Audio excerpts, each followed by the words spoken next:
जय हिंद मित्रों। History by SN में आपका स्वागत है। मित्रों, आज हम जीएस के भारत और विश्व भूगोल से संबंधित लेके बड़े ही महत्वपूर्ण ऑनलाइन लेके उपस्थित हैं। तो मित्रों, आइए देखिए स्टार्ट करते हैं। मित्रों, यदि आप मेरे चैनल पर नए हैं, मेरे चैनल को लाइक, सब्सक्राइब और शेयर कर लीजिए, जिससे हर नई वीडियो की सूचना आपको मिल जाए तत्काल। तो आइए देखिए प्रारंभ करते हैं। वायुमंडल के उच्चतर स्तरों पर ऑक्सीजन के अणुओं पर अल्ट्रावायलेट विकिरणों की क्रिया के उत्पाद को कहते हैं क्या? ओजोन कहते हैं उसको। गंगोत्री से निकलने वाली कौन सी भारतीय नदी मुख्यतः मानवीय गतिविधियों और उद्योगों से प्रदूषित हुई है? तो ये गंगा नदी है, मोस्ट है। अगला है, भारत की एकमात्र झील जिसका निर्माण पृथ्वी पर उल्का पिंड के टकराने से हुआ है, तो लोनार झील, ये महाराष्ट्र में पड़ती है, इसलिए हुआ है। आगे देखते हैं।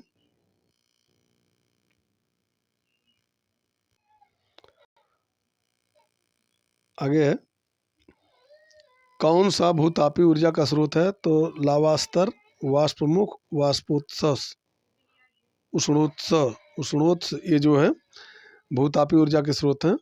पूर्णा और गिरना नदियां किस नदी प्रणाली की सहायक नदियां हैं? तो ये ताप्ती की सहायक नदियां हैं। बरनाली दास के नेतृत्व में एक भारतीय टीम ने कितने तारों, सूर्य से भी गर्म, की खोज की? तो 8 तारों की खोज की है, मोस्ट है। भारत की 2011 की जनगणना के अनुसार देश में सबसे कम बोली जाने वाली भाषा कौन सी है? तो ये संस्कृत है, सबसे कम बोली जाने वाली भाषा। नेक्स्ट देखते हैं। भारतीय राज्य जो अपनी अधिकतम वर्षा उत्तर पूर्वी मानसून से प्राप्त करता है, तो ये तमिलनाडु है। शिली भवन शब्द किस भौगोलिक घटक से संबंधित है? ये चट्टानों से संबंधित है, मोस्ट है।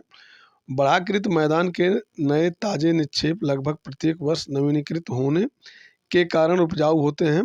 इस प्रकार गहन कृषि के लिए आदर्श होते हैं, तो उसे खादर कहते हैं, मोस्ट है। आगे देखते हैं।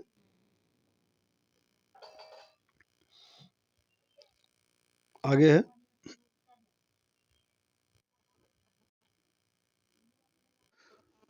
तो आगे देखते हैं। स्वतंत्र भारत का पहला क्षेत्र तेल क्षेत्र कहाँ खोजा गया? तो असम में खोजा गया है।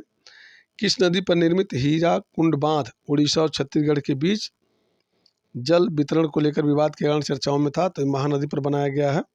कौन सा एक वन्यजीव अभयारण्य है? मानस जो एक वन्यजीव अभयारण्य है। नेक्स्ट देखते हैं, असम में पड़ता है मानस। गंगा नदी के आसपास रहने वाली आम जनता नमामि गंगे कार्यक्रम में कौन से भाग ले सकती है? तो नदी के किनारों पर खुले में शौच न करना। निम्न हिमालय और शिवालिक हिमालय के बीच अंधेर घाटी को क्या कहा जाता है? तो दून कहा जाता है, मोस्ट है। बेड़ुवन बिहार बौद्ध मठ किस भारतीय राज्य में स्थित है? तो ये त्रिपुरा में स्थित है, मोस्ट है भी। आगे देखते हैं। भारत में मलजखंड नामक खनिज की खदानों के लिए प्रसिद्ध है, कहाँ पे? ये तांबा की खदान के लिए प्रसिद्ध है मलजखंड, मोस्ट है। जल संभर प्रबंधन में निम्न पर जोर दिया गया। जल एवं मृदा पर। जल एवं मृदा का संरक्षण, भूमि एवं मृदा के प्राथमिक स्रोतों में सुधार, जल संभर समुदाय के उत्पादन और आय में वृद्धि। कौन सा कारक भारतीय जलवायु को प्रत्यक्ष रूप से प्रभावित करता है? ऊंचाई, अक्षांश एवं दबाव और हवाएं, ये जो है भारतीय जलवायु को ये प्रभावित करते हैं। नेक्स्ट देखते हैं। 2011 की भाषा जनगणना के अनुसार भारत में बोलने वालों की कुल संख्या के मामले में तेलुगु का स्थान क्या है? तो चौथा स्थान है, मोस्ट है।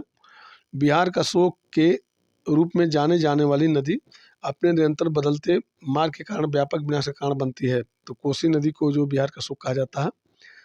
संधारणीयता सुनिश्चित करने के लिए किसका प्रबंधन किया जाना चाहिए? तो ये प्राकृतिक संसाधन का जो है प्रबंधन किया जाना चाहिए। नेक्स्ट देखते हैं। सेवराय पहाड़ियाँ किसका एक हिस्सा है? तो पूर्वी घाट का। भारत का पहला पूर्ण जनगणना अभियान ऑपरेशन किस वर्ष शुरू किया गया था? तो 1881 में शुरू किया गया था। पेट्रोलॉजी संबंधित है, यह शैलों की उत्पत्ति, संरचना और संगठन से संबंधित विज्ञान की एक शाखा है, मोस्ट है। आगे देखते हैं। कौन सी वायुमंडल की सबसे ऊपरी परत है? तो ये बहिर्मंडल है, ऊपरी परत सबसे ऊपरी परत बहिर्मंडल है। पहला भारतीय रिजर्व वन कौन सा है? तो सतपुड़ा राष्ट्रीय उद्यान। 2011 की जनगणना के अनुसार हिंदी सबसे व्यापक रूप से बोली जाने वाली भाषा है, या कितने प्रतिशत लोगों द्वारा बोला जाता है? तो ये 43.63% लोगों द्वारा बोली जाती है। बनास नदी की सहायक कौन नदी है? तो ये चंबल नदी जो बनास की सहायक नदी है। नेक्स्ट देखते हैं।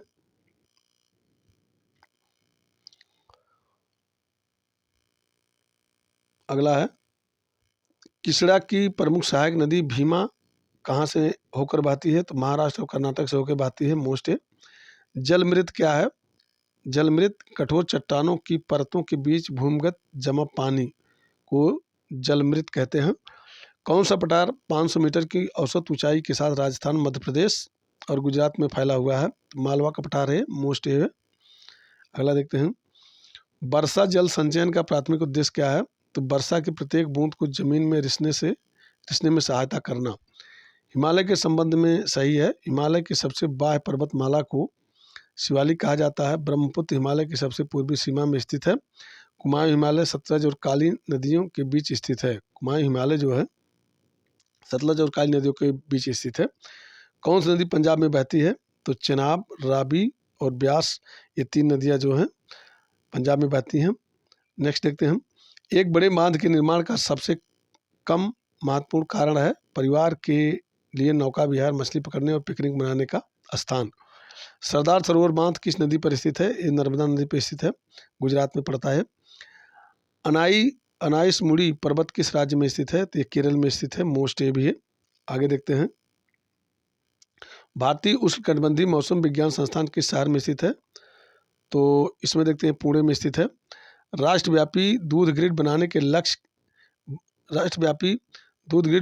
लक्ष्य के तहत ऑपरेशन फ्लड का शुभारंभ किस वर्ष किया गया था? तो 1970 में किया गया था। भारत की सबसे बड़ी प्रायद्वीपीय नदी है गोदावरी नदी है। मोस्ट है। कौन सा उद्योग हुगली नदी के तट पर सबसे अधिक विकसित हुआ? तो जूट उद्योग ये विकसित हुआ है। मोस्ट है। आगे देखते हैं, गढ़वाल का संबंध है चिपको आंदोलन से। लोहित नदी किसकी सहायक नदी है? तो ये ब्रह्मपुत्र की सहायक नदी है। ओजोन छिद्र कहाँ पर स्थित है? ये अंटार्कटिका के ऊपर स्थित है। 2011 की जनगणना के अनुसार किस राज्य में बौद्ध धर्म के अनुयायियों की संख्या सर्वाधिक है? तो महाराष्ट्र में है। मोस्ट है। किस राज्य में भारत का सबसे बड़ा कोयला भंडार है? तो ये झारखंड राज्य में है। मोस्ट ये भी है। अगला देखते हैं, किस राज्य में 1901 के बाद भारत में सबसे पुरानी कार्यरत तेल रिफाइनरी है? तो ये असम में है। कौन सी गोवा की राजभाषा है? कोंकणी जो है गोवा की राजभाषा है। संयुक्त वन प्रबंधन किसका उदाहरण है? तो भागीदारी दृष्टिकोण का। मोस्ट है। यदि लकड़ी प्राप्त करने के लिए जंगल में कई पेड़ काटे जाते हैं तो पर्यावरण को क्या नुकसान होता है? इससे मिट्टी का क्षरण और गिरावट हो जाएगी। अगला है, बावड़ी क्या होती है? जल एकत्र करने का एक पारंपरिक तरीका है। ताप्ती नदी का उद्गम कहाँ से होता है? ये सतपुड़ा पर्वतमाला से उद्गम होता है इसको। कुल्हड़ का उपयोग क्यों बंद कर दिया गया है? मिट्टी के उपयोग से उपजाऊ मिट्टी के ऊपर परत को नुकसान हुआ, इसलिए कुल्हड़ का उपयोग बंद कर दिया गया है। आगे देखते हैं, वर्सोवा अंधेरी वेस्ट मुंबई में स्थित बम्बई नजरिया एक छोटा सा कैफे है जो केवल ट्रांस गैर बाइनरी लोगों को कर्मचारियों के रूप में काम पर रखता है और यह किस संगठन द्वारा समर्पित है? हमसफर ट्रस्ट द्वारा यह समर्पित है। कौन सा नदी गौमुख हिमनद ग्लेशियर से निकलती है और देवप्रयाग में गंगा बनने के लिए अलकनंदा नदी में मिलने से पहले लगभग 193 किलोमीटर तक प्रवाहित होती है? तो भागीरथी नदी है। अगला देखते हैं, भारत के किस राज्य में बांदीपुर राष्ट्रीय उद्यान स्थित है? तो ये कर्नाटक राज्य में स्थित है। मोस्ट। गुजरात का अंकलेश्वर क्षेत्र किस ऊर्जा संसाधन के लिए प्रसिद्ध है? तो पेट्रोलियम के प्रसिद्ध है। अराबारी वन कहाँ स्थित है? तो मिदनापुर में स्थित है। मोस्ट है। माजुली नदी द्वीप किस द्रोणी बेसिन की विशाल गतिशील नदी प्रणाली का एक हिस्सा है? तो ये ब्रह्मपुत्र का एक हिस्सा है। मोस्ट है। आगे देखते हैं, ग्रीस में उत्तर पश्चिमी भारत में दिन के दौरान चलने वाली तेज आवेगी गर्म शुष्क पवनों को किस रूप में जानते हैं? तो लू के रूप में जानते हैं, जो कि इस वक्त मौके पर बह रही है। 1970 के दशक में चिपको आंदोलन शुरू करने वाली महिलाएं किसकी रक्षा करती थी? एक अक्षय संसाधन, यानी पेड़ जो है एक अक्षय संसाधन था, उसकी रक्षा करती थी। आगे देखते हैं, कोण सांचे पर्व या फसल कटाई उत्सव एक धन्यवाद ज्ञापन अनुष्ठान है जिसमें किसान देवताओं से प्रार्थना करते हैं कि उनका आशीर्वाद निरंतर उन पर बना रहे इनमें से किस राज्य में मनाया जाता है? तो ये गोवा में मनाया जाता है, मोस्ट है। आगे देखते हैं, पश्चिमी तट पर स्थित कौन पश्चिमी घाट और अरब सागर के बीच का केंद्रीय भाग है? तो ये गोवा है। आगे देखते हैं, भारत का सबसे ठंडा आवासीय स्थान कहाँ पे है? तो ये द्रास है, द्रास जो कि कश्मीर में पड़ता है। आगे देखते हैं, कौन सा पर्वतमाला दक्षिण में सतपुड़ा पर्वतमाला और दक्षिण पश्चिम में अरावली पर्वतमाला से घिरी हुई है? तो विंध्याचल उसे कहते हैं। चिपको आंदोलन संबंधित है वन संरक्षण से। कौन दुनिया की सबसे ऊंची मोटर वाहन चलाने योग्य सड़क है और हिमालय की चोटियों में एक पहाड़ी दर्रा है जो सिक्किम और चीन के तिब्बत स्वायत्त क्षेत्र को जोड़ता है? तो नाथुला उसे है, नाथुला है वो। अगला देखते हैं, गंगा का मैदान घग्गर और तीस्ता नदियों के बीच फैला हुआ है जिसमें से लगभग 79% बेसिन का क्षेत्र भारत में है। बेसिन किन राज्यों और केंद्र शासित प्रदेशों तक फैला हुआ है? तो 11 राज्यों।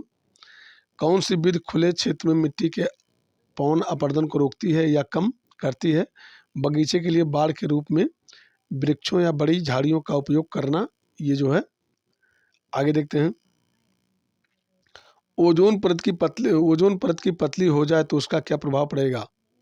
ओजोन परत अगर पतली हो जाए तो उसका क्या प्रभाव पड़ेगा? त्वचा के कैंसर के मामले बढ़ेंगे, मोस्ट है।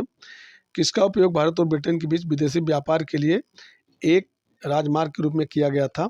क्योंकि 1869 में इसके खुलने पर परिवहन की लागत कम हो गई थी और भारतीय बाजार तक पहुंच आराम से हो गई थी। तो सुएज नहर जो है ये खुलने से। आगे देखते हैं, समृद्ध पहल का पूर्ण रूप है सस्टेनेबल एक्सेस टू मार्केट्स व resources for innovative delivery of health care. तो इस समृद्ध का फुल फॉर्म है। कौन सा जिला क्षेत्रफल 1672 स्क्वायर किलोमीटर के मामले में तमिलनाडु का एक छोटा जिला है? तो कन्याकुमारी हो। कोयले और पेट्रोलियम के संबंध में इनमें से कौन सा कथन गलत है? ये पृथ्वी पर मौजूद असीमित संसाधन है। कोयले और पेट्रोलियम जो है ये सीमित संसाधन है, असीमित नहीं है, ये खत्म हो सकते हैं। अगला देखते हैं, भारत की प्राचीनतम पर्वतमाला कौन सी है? तो अरावली है जो कि राजस्थान में पड़ती है।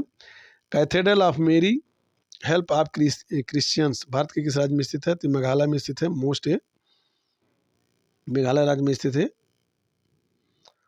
आगे देखते हैं, कर्क रेखा भारत के किस राज्य से होकर नहीं गुजरती? तो उड़ीसा से नहीं गुजरती है। आगे देखते हैं, 2011 की जनगणना के अनुसार भारत में तीसरी सबसे अधिक बोली जाने वाली भाषा के रूप में तेलुगु की जगह किस भाषा ने ले ली? तो मराठी ने ले ली है। किसका उपयोग वर्मी कंपोस्ट में किया जाता है? तो केचुआ का उपयोग किया जाता है। गोदावरी नदी अरब सागर से लगभग 80 किलोमीटर दूर 1067 मीटर की ऊंचाई पर स्थित कहाँ से निकलती है? तो त्र्यंबकेश्वर से निकलती है, मोस्ट है। आगे देखते हैं, प्रमुखतः महाराष्ट्र और गुजरात में मनाए जाने वाले पारसी नव वर्ष को किस रूप में जाना जाता है? और यह ईरानी कैलेंडर की शुरुआत का प्रतीक है, तो उसे नवरोज कहते हैं, नवरोज के रूप में मनाया जाता है। देवमाली चोटी किस भारतीय राज्य में स्थित है? तो ये उड़ीसा राज्य में स्थित है, मोस्ट है। आगे देखते हैं, राजस्थान में 18वीं शताब्दी यानी 1700 में अमृता देवी बिश्नोई समुदाय का ऐतिहासिक योगदान क्या था? उन्होंने अपने क्षेत्र में उगने वाले पेड़ों की कटाई को रोकने के लिए अपने प्राणों को आहुति दी थी। राजस्थान की कौन सी नदी सूख गई थी लेकिन गैर सरकारी संगठन एनजीओ तरुण भारत संघ की सहायता और ग्रामीणों के प्रयासों से पुनर्जीवित हो गई थी? तो ये अरवरी नदी है। आगे देखते हैं, तमिल को भारत की शास्त्रीय भाषा का दर्जा कब दिया गया? तो 2004 में दिया गया था। नेक्स्ट देखते हैं, देवप्रयाग किसके संगम पर स्थित है? तो ये अलकनंदा और भागीरथी के संगम पर स्थित है। 1272 हेक्टेयर में फैले बुरी तरह क्षतिग्रस्त साल के वनों के संरक्षण में मदद के एवज में ग्रामीणों को किस क्षेत्र में रोजगार प्रदान किया गया था? तो ये वन वर्धन के क्षेत्र में प्रदान किया गया था। धन्यवाद मित्रों।